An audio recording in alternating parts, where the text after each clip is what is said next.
Unlocking Wealth 15. Powerful yet simple habits the rich use quietly. Ever wonder how some folks seem to build wealth almost effortlessly, especially as they move through their 40s and beyond, while others, earning a similar income, are stuck in a cycle of living paycheck to paycheck? What if I told you the secret isn't some big, dramatic financial breakthrough, but rather a series of tiny, almost boring, consistent actions that often go completely unnoticed? Are you tired of chasing financial quick fixes that never seem to deliver lasting results? If you're in your 40s or older, you know that time feels more precious than ever, and financial missteps can feel much harder to recover from. But what if the path to financial freedom was paved with simple, quiet habits that anyone can adopt, starting today? Wealth Topmax warmly welcomes you. This channel is dedicated to sharing wealth-building mindsets for those seeking financial and time freedom. If you don't want to miss out on future valuable insights, consider subscribing for free and turning on the notification bell. Most people believe that significant wealth stems from a single transformative event, a big break. But the reality, the one not often discussed, is that sustainable wealth is meticulously constructed from tiny, seemingly mundane actions performed consistently. Have you ever observed how certain individuals, especially those in their 40s and beyond, appear to accumulate wealth with a sense of ease, while their peers, often with comparable incomes, find themselves perpetually struggling from one paycheck to the next? The disparity isn't attributable to mere luck, nor is it typically a matter of inheritance.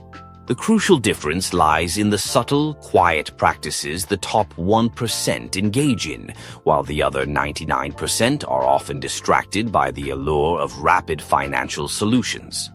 Once we cross the threshold of 40, a stark realization often sets in.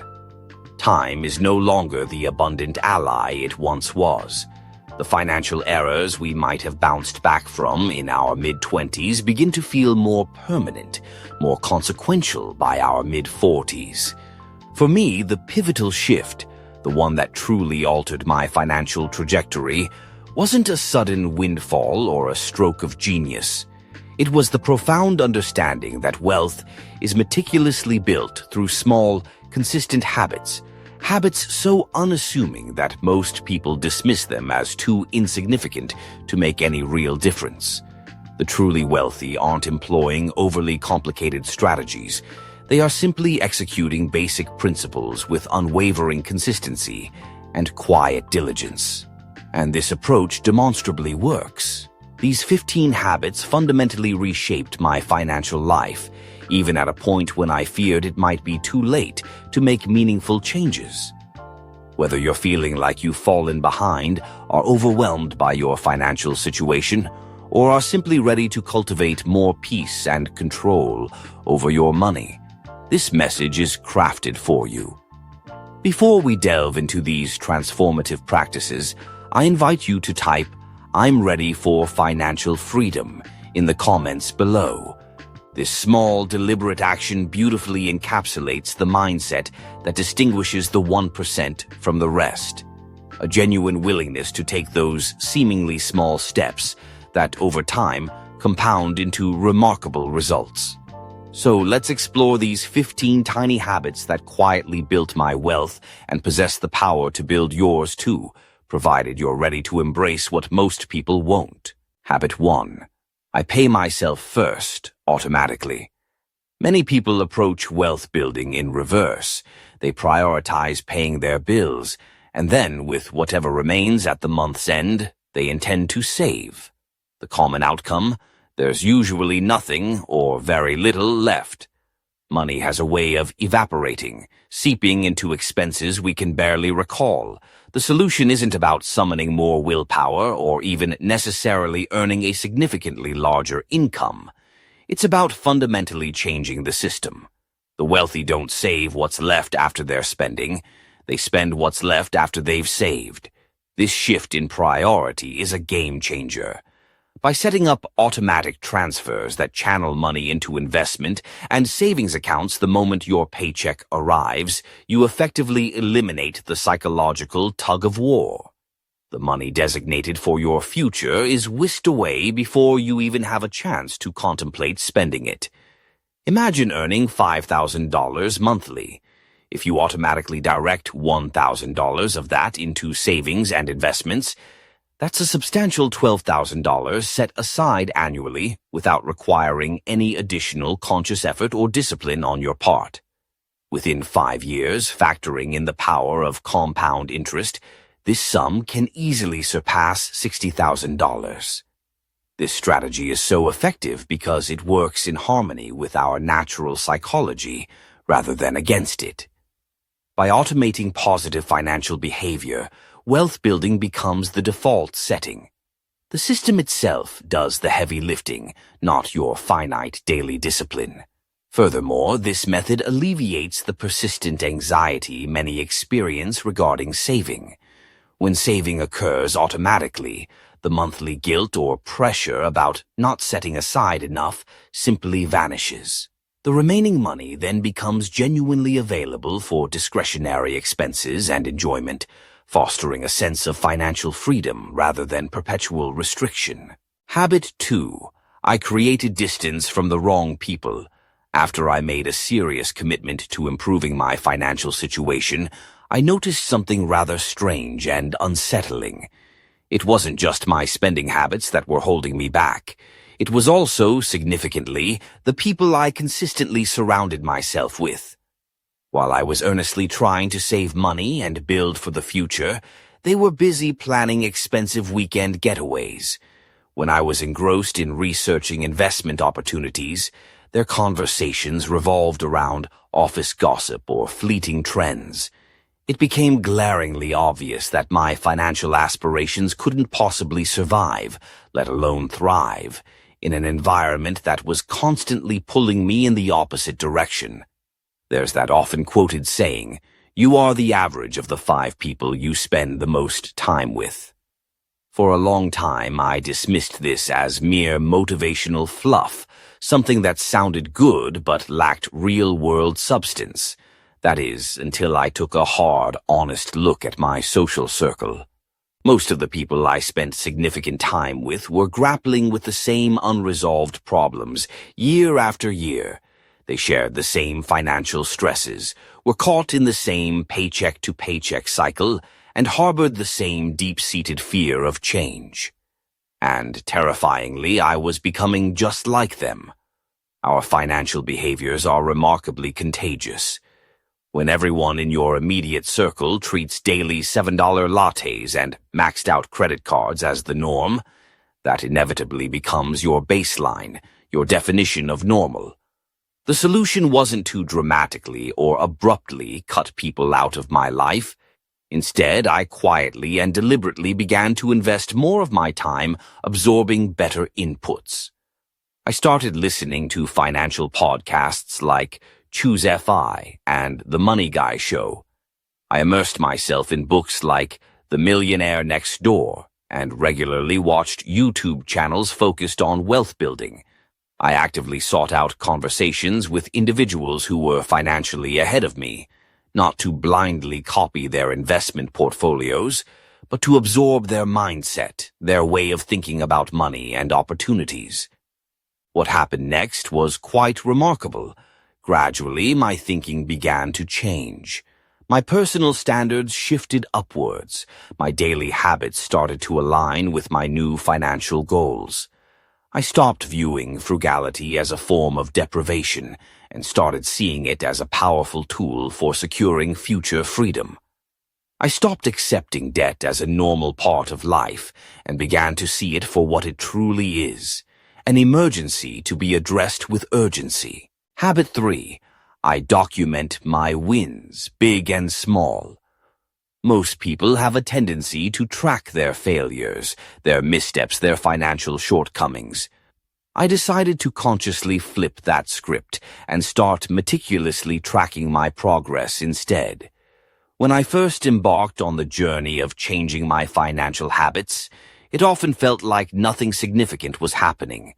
The debts seemed to remain stubbornly unchanged, and my bank balance grew at a painfully slow pace. Then, one evening, almost by accident, I jotted down a small note. Paid my entire credit card bill this month for the first time. It was a relatively small victory in the grand scheme of things, but it gave me a profound sense of accomplishment, a feeling I hadn't experienced in ages. That single, simple note fundamentally changed my perspective. I realized I had actually made progress, but I had been too intensely focused on how far I still needed to go, rather than acknowledging the steps I had already taken. Since that day, I've created what I affectionately call my progress archive. Every single time I reach a financial goal, no matter how small or seemingly insignificant, I record it. Paid off a lingering debt? It goes in the archive. Made my very first investment, however modest? In it goes. Successfully negotiated a bill and saved $80. That too gets documented. The journey to achieve genuine financial freedom is often slow, and frequently it's a painfully silent one. If you don't actively record what's working, you'll inevitably forget those small victories. And when you forget, you risk losing motivation. What this habit does, quite powerfully, is rebuild your financial self-esteem, one small milestone at a time. When you can look back and see 10, 20, or even 50 small wins documented, that pattern recognition creates an undeniable sense of momentum. I keep my archive simple, just a note in my phone with dates and corresponding accomplishments. The specific format doesn't really matter. What truly matters is creating tangible, undeniable evidence of your progress. On those inevitable days when financial freedom seems like an impossible dream, this archive serves as a powerful reminder of how far you've already come. Habit 4. I practice gratitude daily, on purpose. Even as I saw tangible progress in my banking app, debts decreasing, savings growing, there was a persistent and often gnawing sense of emptiness. When I initially started saving money, investing, and diligently paying off debt, I fully expected to feel an overwhelming sense of relief. Instead, a part of me often found myself still caught in a loop of stress, anxiety, and even impatience. That's when it finally clicked. I was diligently fixing my money situation, but I wasn't actively training my mind to appreciate the journey and the progress. One day I encountered a phrase that struck me with profound force. Gratitude isn't a feeling, it's a muscle. This resonated deeply because I had been passively waiting to feel grateful, but I had never consciously tried to practice gratitude as a consistent habit. So I started small, very small. Every night before going to sleep, I would write down 3 things that went well that day. These weren't necessarily grandiose achievements. Often they were simple things like, received a compliment at work, or resisted an impulse buy today, or even the car didn't break down. Research from the field of positive psychology consistently shows that our brains have an inherent negativity bias. We are, in essence, wired to notice threats, problems, and shortcomings much more readily than we notice opportunities, successes, and wins. This makes perfect sense from an evolutionary standpoint, but it wreaks havoc on our financial peace of mind. We tend to focus on the one investment that might have dropped 5% instead of appreciating the overall portfolio that's up 12%. If you only train your mind to look for what's wrong, that's precisely all you'll ever find. But if you consciously train your mind to actively seek out and acknowledge small victories, you begin to feel financially well long before you are, in fact, financially free in the traditional sense. This isn't about embracing toxic positivity or blindly ignoring real problems. It's about giving equal, if not more, attention to what's actually working in your financial life. This daily practice of intentional gratitude created what psychologists refer to as a reticular activating system effect.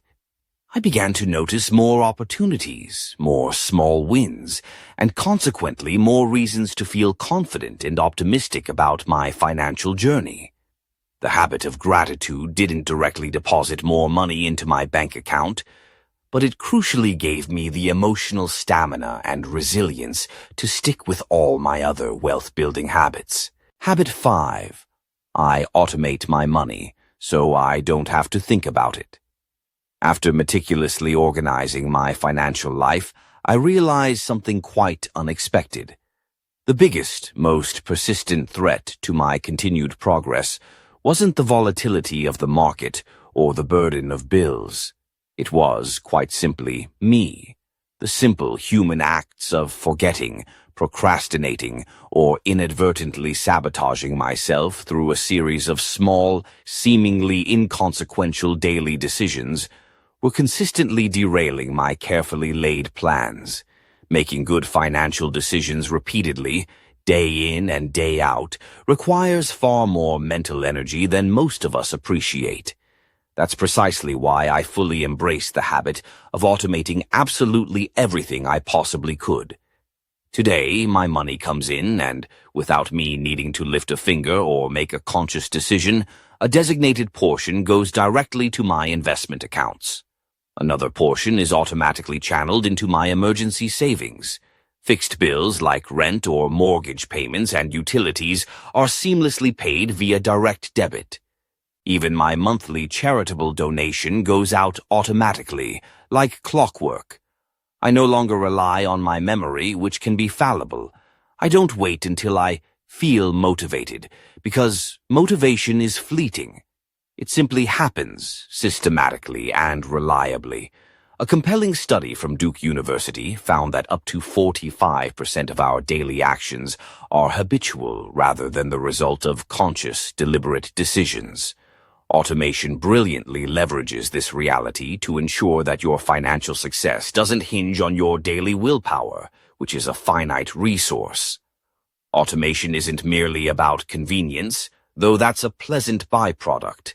It's fundamentally about shielding your hard-earned progress from your own human impulses and potential moments of weakness. It's a robust protection against the future version of you who might be tired, stressed, or momentarily tempted to deviate from the plan.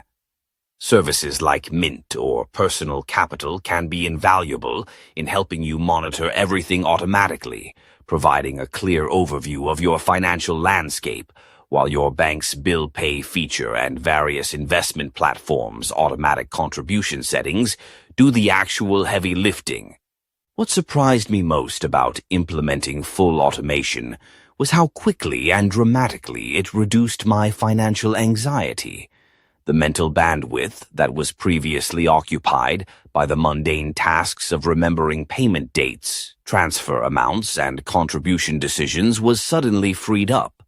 And research consistently shows that reducing these kinds of cognitive loads significantly improves overall decision-making capabilities and ultimately financial outcomes. Habit 6.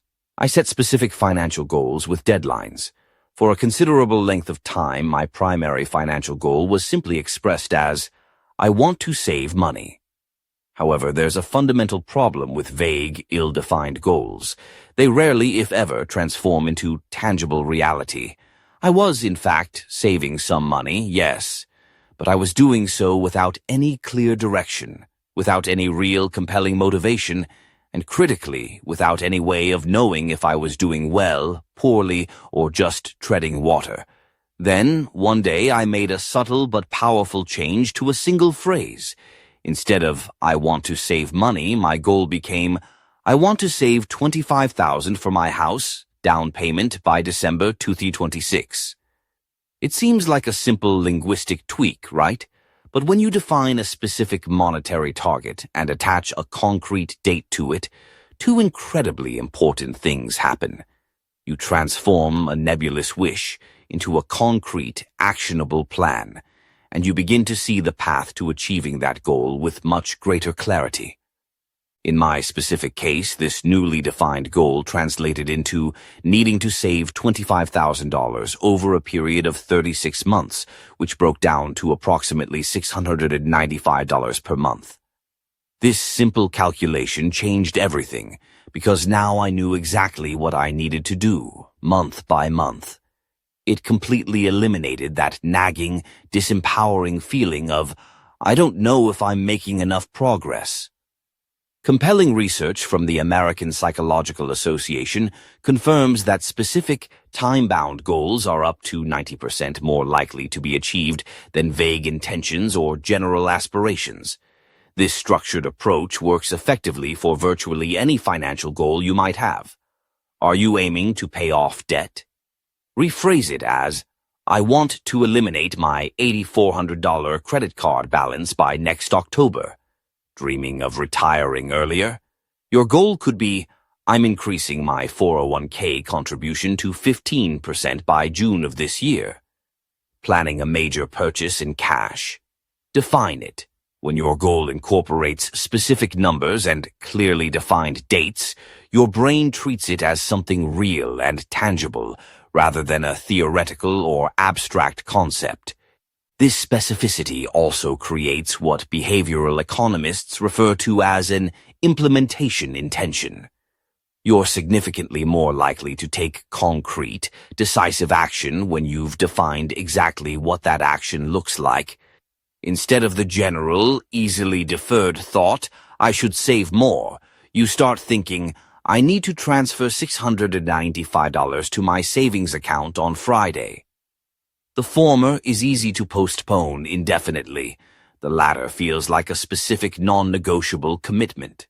Habit 7. I audit my spending in just 3 simple categories.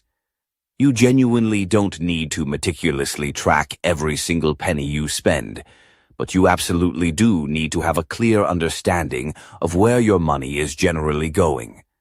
When I first started taking my personal finances seriously, I, like many others, tried using complicated budgeting apps. These apps often came with an overwhelming number of categories, intricate charts, and a constant barrage of notifications. The predictable result? I abandoned the entire endeavor within a week, feeling more frustrated than enlightened. This continued until I developed my own simplified method. Just 3 categories. Only 3. Every single expense I incur now goes into one of these 3 broad buckets. 1. Necessary. This includes essential living costs like rent or mortgage payments, groceries, utilities, and transportation. 2. Pleasure. This encompasses discretionary spending such as dining out, streaming subscriptions, small luxuries, hobbies, and entertainment. 3. Future. This category is for investments in myself and my long-term well-being, things like actual investments, courses for skill development, health-related expenses, and anything that actively moves me forward towards my goals. It's as simple as that. When I began reviewing my spending patterns using this streamlined 3-category structure, something became immediately and abundantly clear. I was living with very little financial margin because my pleasure spending was consistently encroaching upon and consuming the resources that should have been allocated to my future. And the solution wasn't about draconian cuts or eliminating all enjoyment from my life. It was about consciously recalibrating my spending with clear intention. I kept the occasional coffees, but I significantly reduced impulsive, unplanned purchases. I continued to enjoy dining out, but now I did so with a clear, predetermined limit in mind. This habit isn't about rigid, stifling control. It's about achieving freedom through awareness. Today, I conduct this monthly review in about 15 minutes, often using a simple tool like Mint, YNAB, You Need a Budget, or even a basic spreadsheet. This quick check-in clearly shows me if I'm living in alignment with my financial values and goals, or if I'm just spending on autopilot, driven by habit or impulse. Noted financial experts like Ramit Sethi strongly advocate for this kind of simplified approach to budgeting precisely because it's sustainable in the long run, whereas complex, overly detailed budgeting systems often fail due to their sheer unwieldiness. What makes this three-category system particularly powerful is its focus on the dynamic relationship between the spending types, rather than getting bogged down in micromanaging each individual purchase. The percentages allocated to each category matter far more than scrutinizing every penny. Am I investing enough in my future? Is my pleasure spending consuming a disproportionate amount of my income? These bigger, more strategic questions lead to meaningful, impactful adjustments, rather than the stress and tedium associated with relentless penny pinching. Habit 8. I learn one new thing about money every week. For many years, my relationship with money was primarily based on a reactive cycle of trial and error. I learned valuable lessons, but often only after falling financially, after paying exorbitant interest on debts, or after making impulsive, ill-advised purchasing mistakes. Then, one day, a pivotal thought occurred to me. What if I started treating money management as a skill to be developed, rather than a matter of luck or circumstance? That's when a simple yet profoundly impactful habit was born. Every single week, I committed to learning one new thing about money. Just one. It might be an insightful article about retirement planning strategies from a reputable source like Investopedia. It could be an educational video explaining complex financial instruments like REITs, real estate investment trusts, from a channel such as The Plain Bagel. Perhaps it would be a podcast episode discussing the nuances of financial behavior from NPR's Planet Money, or even just a single thought-provoking chapter from a book like The Psychology of Money by Morgan Housel. The specific content didn't matter as much as the consistency. It just needed to be something that expanded how I thought about money, investments, or personal finance. At first, I worried that this commitment would take up too much time, that it would feel tedious or like another chore on my to-do list. However, I soon discovered that by consciously reallocating just 30 minutes that I might have otherwise spent mindlessly scrolling through social media, I could instead use that time to actively strengthen my financial knowledge. And gradually, almost imperceptibly at first, this consistent learning started to shape my financial decisions in profoundly positive ways. I began to truly understand previously intimidating terms like expense ratio and tax loss harvesting. I started asking better, more informed questions when dealing with financial products or advisors. I felt a growing sense of confidence in my ability to manage my finances effectively. And best of all, I began to proactively avoid costly financial mistakes before they even had a chance to happen. Research consistently shows that individuals with higher levels of financial knowledge and literacy tend to accumulate significantly more wealth, up to 25% more, over their lifetimes. The compounding effect of this simple learning habit was truly remarkable. Just as compound interest allows money to grow exponentially over time, compound knowledge enhances decision-making ability exponentially over time. Each new concept I learned connected to previous ones, creating an increasingly sophisticated web of understanding that made me progressively more immune to financial misinformation, misleading marketing hype, and poor advice. However, for this habit to truly take root and flourish, I needed to shield myself from something that almost everyone feels but very few openly admit: the fear of judgment. Because as soon as you start doing things differently with your money, someone, somewhere, will always have a comment or an opinion. Habit 9.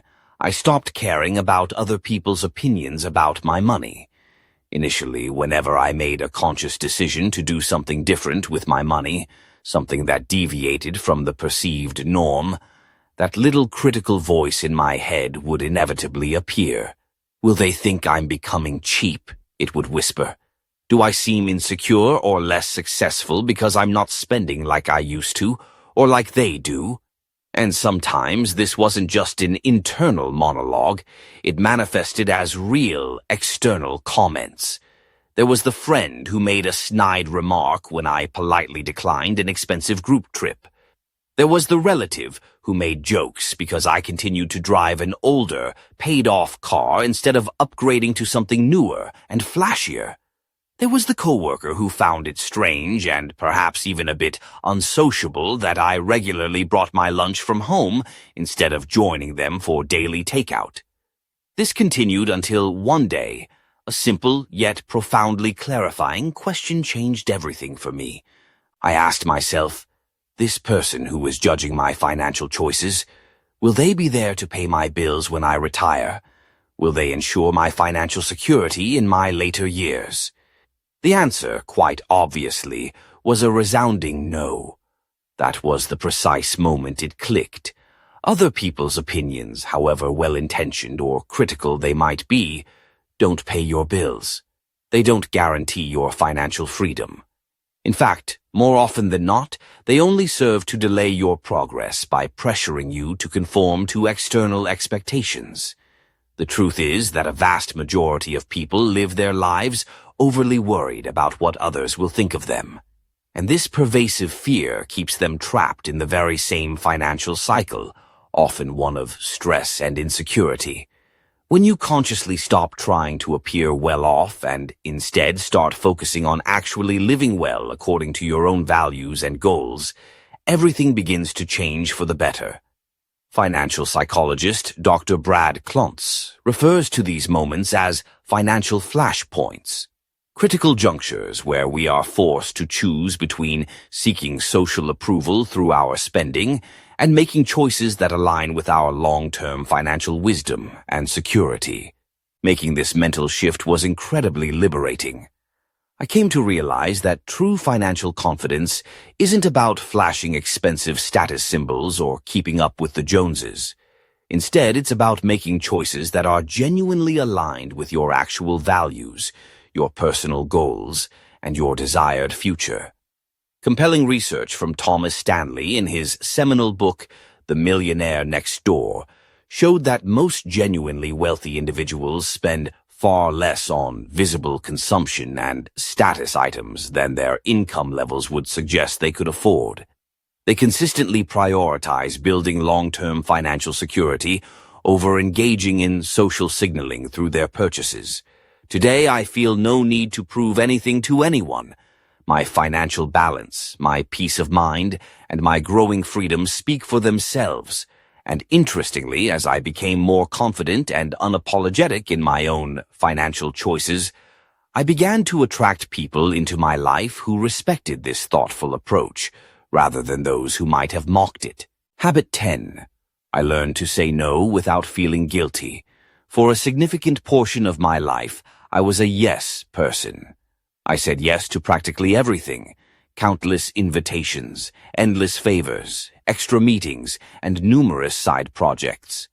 I genuinely thought I was being kind, flexible, and helpful. But in reality, I was slowly drowning in commitments. And do you know what suffered the most as a result? My health, my precious time, and, inevitably, my finances.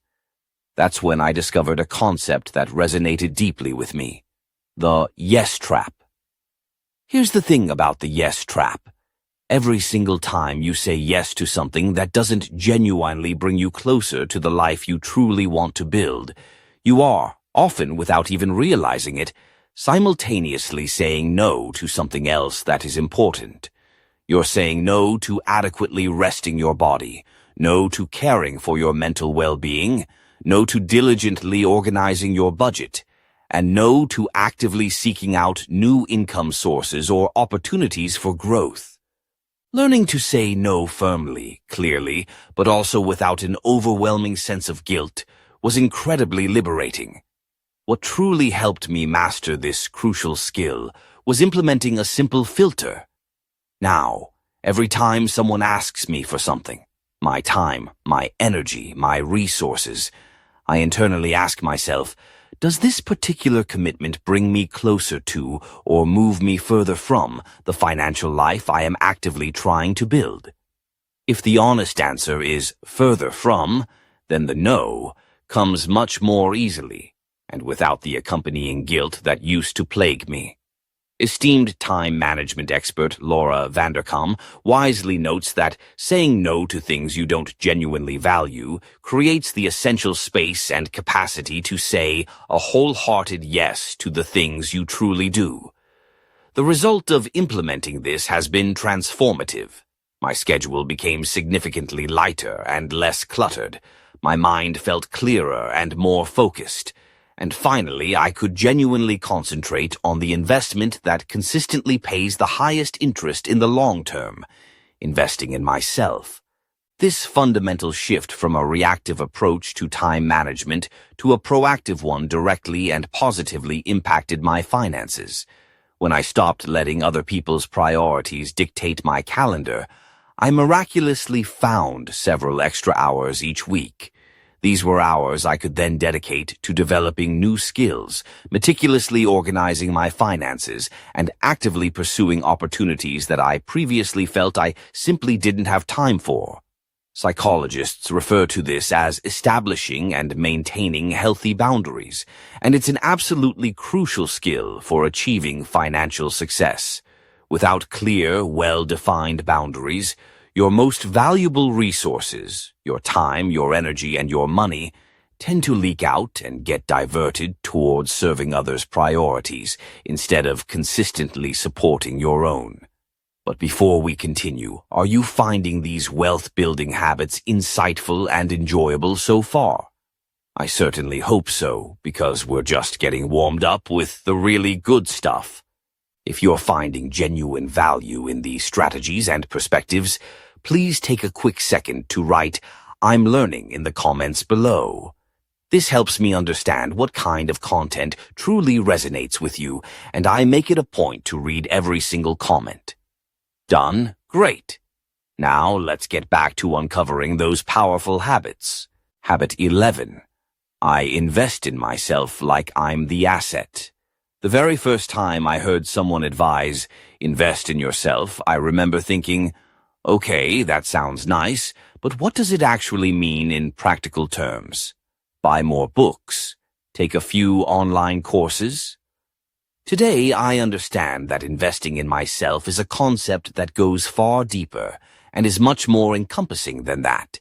It's fundamentally about understanding that I am my greatest, most valuable asset, and what I choose to do with and for myself today directly defines what I will be able to reap in 5, 10, or even 20 years down the line. So I began to consciously and strategically invest in the things that truly strengthen me from the inside out. This included learning new skills. I enrolled in courses on platforms like Udemy, focusing on practical areas like digital marketing, which had immediate application.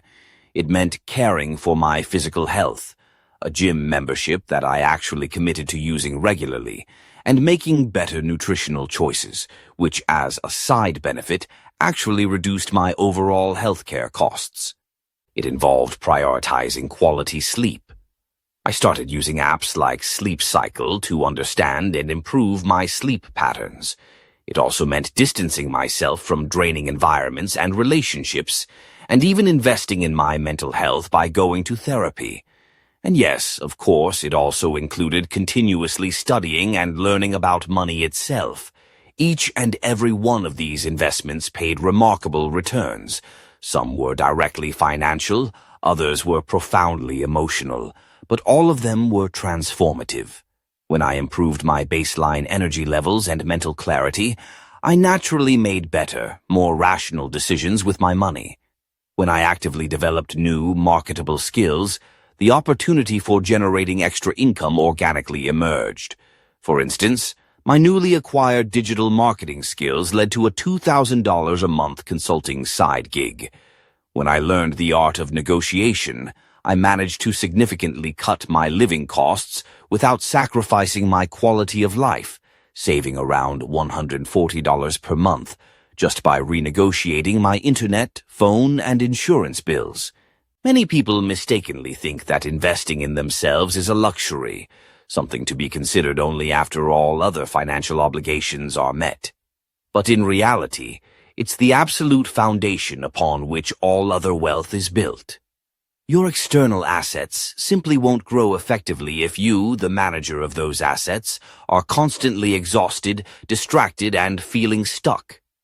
Berkshire Hathaway's legendary Charlie Munger puts it perfectly. The best investment a young person can make is in themselves, in their education, their skills, and their knowledge base. This crucial perspective shift completely changed how I viewed various expenditures. A book was no longer just a cost, it was an investment with potentially unlimited returns. Health wasn't an expense, it was essential asset maintenance. Learning wasn't optional, it was critical capital development.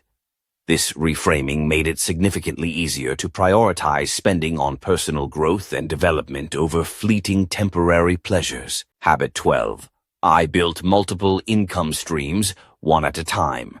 For many years, my entire financial existence, my stability and my future, depended precariously on a single monthly deposit, my salary. And while everything seemed fine on the surface, and my income felt sufficient for my needs, it only took one unexpected crisis, one company-wide layoff, one unforeseen health problem, for me to fully realize the inherent risk and vulnerability of that situation. That's when I made the firm decision to start cultivating something that most wealthy Americans have in common: multiple income streams. But, and this is a crucial point of attention, I did not attempt to start 10 different ventures all at the same time. I did not impulsively quit my stable job, and I did not try to instantly become a full-time entrepreneur overnight. Instead, I began with a single, simple, introspective question. What do I already know how to do, or what skills do I possess that someone else would be willing to pay to learn, use, or receive? The answer for me at that time was financial organization and budgeting. I started very small, initially by helping out a few friends get their finances in order. Then, positive word of mouth led to referrals. Eventually, I set up a simple online service, offering my expertise. This gradually turned into a consistent stream of extra income, which initially helped cover my variable monthly bills, and later was entirely dedicated to being 100% invested for future growth. From that initial success, I calmly and methodically created others. I developed a digital product, an Excel budget template, that I now sell for $37 on platforms like Gumroad. I took on occasional consulting projects related to my core skills. I focused on building up dividend-generating investments, primarily through low-cost, diversified ETFs like VTI, Vanguard Total Stock Market Index Fund ETF, and SCHD, Schwab U.S. Dividend Equity ETF. I also explored strategic partnerships where appropriate. Everything started small, often very small, but over time, these various income streams, when combined, became my robust Plan B, and eventually they evolved into my primary Plan A. Having multiple income streams isn't necessarily about working non-stop or burning yourself out. It's fundamentally about creating layers of protection, fostering autonomy, and cultivating a deep sense of peace of mind. Research from the IRS consistently shows that the average millionaire has at least 7 distinct income streams. This isn't because they are all workaholics. It's because they intuitively understand and strategically implement the critical importance of income diversification. This multifaceted approach to income generation also created an unexpected exponential effect. Each new stream I developed taught me valuable new skills in marketing, sales, customer service, or product creation. That, in turn, made developing the next income stream significantly easier and more efficient. For example, the consulting work improved my communication and client management skills, which directly helped with the creation and marketing of my digital products, which then enhanced my ability to promote the next offering more effectively. Habit 13. I simplify repetitive decisions to focus on what matters. Did you know that, on average, humans make an astonishing 35,000 decisions per day? Many of these are small, seemingly trivial, yet cumulatively draining. What will I wear today? What should I eat for lunch? Which app will I use for this particular task or that one?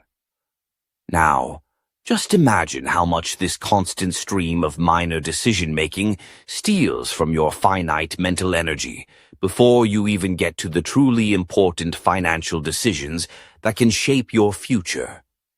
That's precisely why I established a simple guiding principle in my life: simplify what repeats and automate what doesn't require active creativity. For example, during the work week, I almost always wear the same type of outfit to work, a concept similar to what iconic figures like Steve Jobs and Mark Zuckerberg famously practiced. I have 3 standard, healthy lunches that I rotate through, which saves me considerable time and mental effort each day. All my fixed bills are set up on automatic payment, so I never have to think about them. My financial organization days are scheduled and follow the same consistent routine.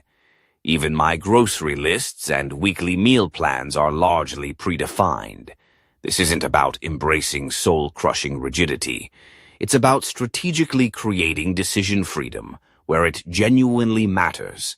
Because every single decision you don't need to make is a unit of precious mental energy that you can then redirect towards creating something new, solving a real complex problem, or making more strategic, high-impact choices with your money. This proactive simplification has significantly helped me avoid impulse purchases because I'm not constantly mentally overloaded or fatigued. I'm more present, more lucid, and more capable of discerning wants from needs. Research from the American Psychological Association refers to this phenomenon as decision fatigue. Each choice you make, no matter how small, depletes your mental resources, leading to poorer quality decisions later in the day as your cognitive reserves dwindle. By consciously eliminating or automating low-value, repetitive decisions, you preserve those vital cognitive resources for high-value ones, like whether to make a significant investment or how to respond to a market downturn. That $300 impulse purchase you make at 8:00 p.m. online often happens because you've already made thousands of small decisions throughout the day and simply have no willpower left to resist. I use simple yet powerful systems like meal prepping on Sundays, setting a default morning routine that runs on autopilot, and creating templates for recurring work tasks. These small, seemingly minor efficiencies compound dramatically over time. One fascinating study found that eliminating just 3 minor daily decisions saved participants an average of 40 minutes per day, and, perhaps more importantly, significantly improved their overall satisfaction with the choices they did make. Habit 14. I network with intent, not just convenience. For a long time, my idea of networking was rather superficial, perhaps just exchanging business cards at industry events or engaging in polite, fleeting handshakes. But after turning 40, I came to a much deeper realization. You tend to grow at the speed of your connections, and this principle especially applies when you're talking about building wealth and financial acumen. The key turning point for me was when I stopped passively waiting to stumble upon interesting, growth-oriented people by sheer chance, and instead started actively and intentionally seeking out individuals who genuinely inspired me. I looked for people who were openly talking about growth and development, who willingly shared their learnings and insights, who had clear, ambitious goals, and who were open to exchanging real, honest experiences without a sense of cutthroat competition. But it wasn't just about trying to get closer to successful or knowledgeable people. I also learned the critical importance of coming to the table with value to offer, instead of approaching these interactions with the mindset of, "Can you help me?" or "What can I get from you?" I consciously shifted my approach to asking, "How can I be useful to you too? What value can I bring to this relationship?" This subtle but profound change completely transformed the game, because good, high-caliber people genuinely respect and are drawn to those who want to play together and contribute collaboratively, not those who are simply looking to take or extract value. Renowned networking expert Keith Ferrazzi calls this the "give before you get" principle, and it has the power to transform relationships from purely transactional encounters into mutually beneficial collaborative partnerships. Thanks to consistently applying this habit of intentional networking, I've managed to close unexpected but valuable partnerships, discover entirely new income paths that I wouldn't have found on my own, and most importantly, I've gained a significant boost in confidence. When you consistently walk with and learn from people who think big and operate at a high level, it becomes increasingly difficult to allow yourself to think small or stay stuck in limited perspectives.